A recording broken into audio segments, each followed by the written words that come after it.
ticket in your inbox. It's only once a day, and it's guaranteed to stimulate. The KFI AM 640 Stimulator. Go to KFIAM640.com, keyword Stimulator. KFI AM 640.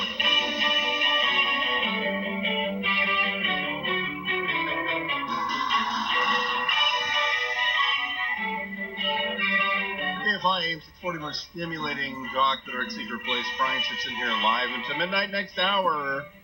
The super duper secret spy in 1973 who saved Israel, question mark, and who came to a mysterious and untimely demise in 2007. So the mystery deepens. All right, so to tie everything all together, from Syria to Iraq to Yemen, you recall from the last break I played my little comedy bit bumper, the montage of Hillary when she was Secretary of State, John Kerry as Secretary of State, and President Barack Obama saying Assad must go. Assad needs to go. Assad must go. Okay, got it? And you understand that the rest of the world evidently understood something that Barack Obama didn't understand, and that is that when the President of the United States says something like up is down, green is black, east is west, or Assad needs to go, then there is power of U.S. policy behind it. There's the prestige of the U.S. word behind it. We're not just another country, but this is one of the reasons, that Barack Obama is an amateur, because he doesn't quite get that. But the Iranians got that. Putin got that. Syria got that. They all understood, oh, geez, I guess he's serious now. And then Obama had his red line about Syrian chemical weapons. Of course, it didn't matter. They still used chemical weapons and continue to, and with no penalties whatsoever. They didn't lose one military installation, nothing like that. So you say something like Assad must go, then you don't do it. Well, the Iranians were rather counting on the United States doing something about that.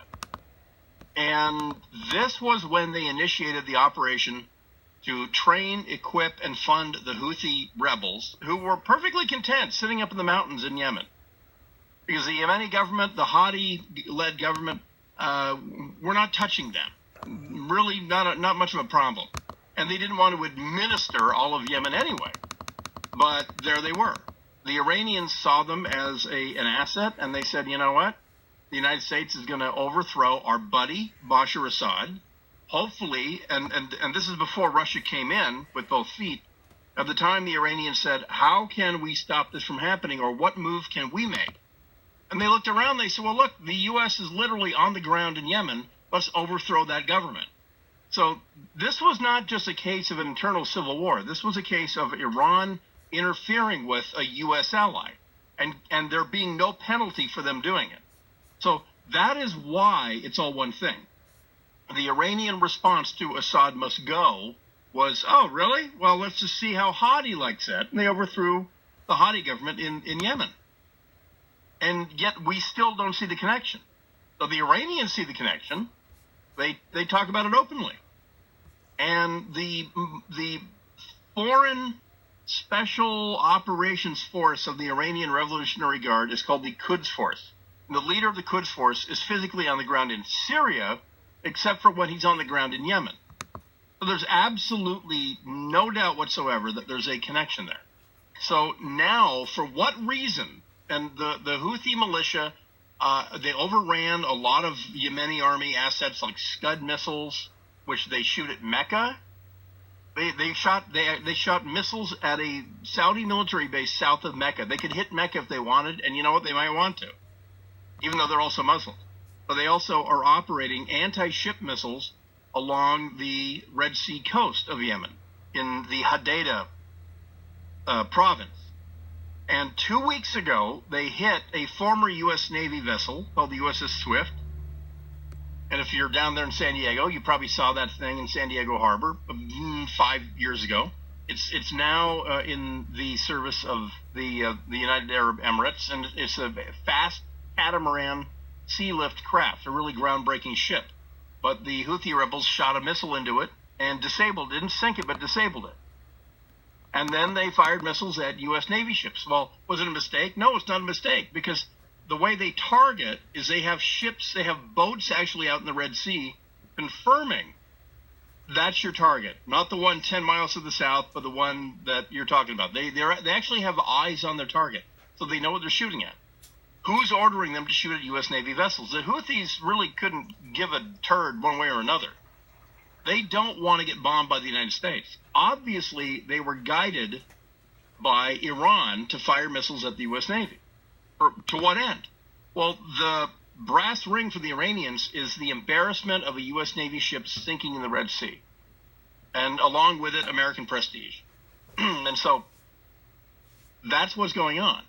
This is the Iranians trying to draw us into Yemen, which has been a Saudi show. As I said, the Saudis took all the Gulf states with them, and they left the Let's Bomb ISIS coalition almost a year and a half ago, 2 years ago. And they've been bombing Yemen ever since. And so what does Iran get out of us being involved in Yemen?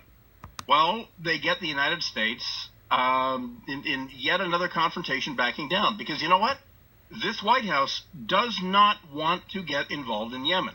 That would be getting involved in a fourth war. Remember now, this is Mr. Hope and Change getting out of wars responsibly by just leaving. And he will leave office with the United States physically involved in more hot shooting wars than when he came into office. And he's in complete denial of this, and his own ego is getting in the way of smart foreign policy. And whoever takes over, whether it's, red hair clown shoe McGill or it's Hillary, they're going to inherit a mess. And that's part of what they want. And then keep in mind that I've been saying on this show that the period between the G20 summit in early September and the U.S. presidential election is probably one of the most dangerous that we've seen in 20 years, because Putin sees an opportunity, a golden opportunity, to take what he wants in Ukraine in the period right before the U.S. presidential election. The Iranians see an opportunity to push America in a direction we don't want to go, because Obama will not commit to fighting a war in Yemen. Even though because he doesn't see it's all one war in Syria. We're fighting in Syria, and we're fighting in Iraq. He doesn't understand that this is just another front in that war, because it's complete apoplexy. You have a paralyzed American president. No American president would want to get involved in a shooting war 3 months before he leaves office. And that's what Barack Obama is facing. And so this is that golden hour for all countries around the world, from China to Russia to Iran, that if you're going to engage the United States, do it in the last 3 months of any two-term presidency, and you can pretty much run the table. The only guy you couldn't do that to was George Bush at the end of Reagan's presidency, because it was pretty well agreed that Bush would be a third Reagan term. Well, this is way different.